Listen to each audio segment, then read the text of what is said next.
The Russia back then was ruled, even governed by the Mafia. Let's put it this way, that Boris Yeltsin was the president, but he was quite a weak president, right?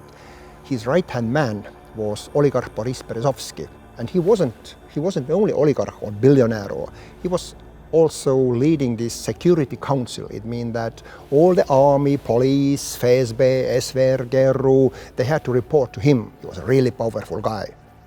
I knew him quite well. His right-hand man was Kostya Magila, this famous mafia boss who ruled this region, St. Petersburg, this most juicy region because of money and everything. And when they saw that actually Boris Yeltsin's time is over, they started to find a new one. And as I said, that this Putin worked for Kostya Magila. And he was quite when you just entered the room and he was there and somebody else, you couldn't see even him. He was so grey and just small and just miserable guy, You mean Mr. Putin? Yeah, Mr. Putin. You didn't even pay attention that he was there, because there were so many colorful people. And they thought that they can be a puppet master and they can rule the country. They did it, actually. Kostya Magila recommended to Berezovsky get introduced to him, he recommended to Boris Yeltsin, and they put it into the power. And the interesting part is that he was like a temporary president because Yeltsin quit his job because of his health, and he became a president like for a year or something.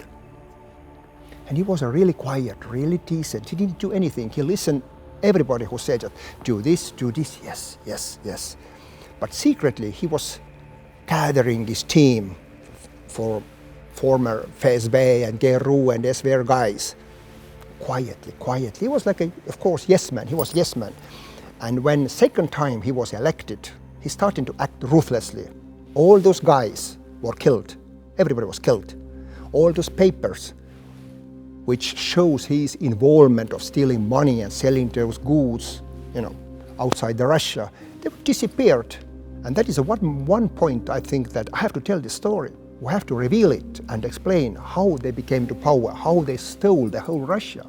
And all those poor Russians think that he's like a god. No, he just stole his country. I used to live in Moscow 5-6 years, St. Petersburg 3 years, Russian army, everything. I know Russian mentality quite well. And I can tell you that there is two Russia inside this one Russia. There is one Russia which is really huge and nice, and you can say all those Dostoevsky, Tchaikovsky, all those guys, Pushkin, it's just, wow. Русская душа. Exactly, this Russian heart and everything. But they are covered with another Russia, with the Putin Russia, with the Mafia state Russia.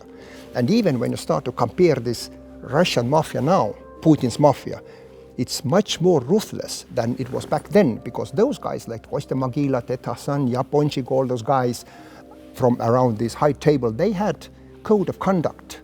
They didn't do, it was forbidden certain things, but there is nothing forbidden for them. Just power. And they are ruling the whole world right now. They stole the whole country.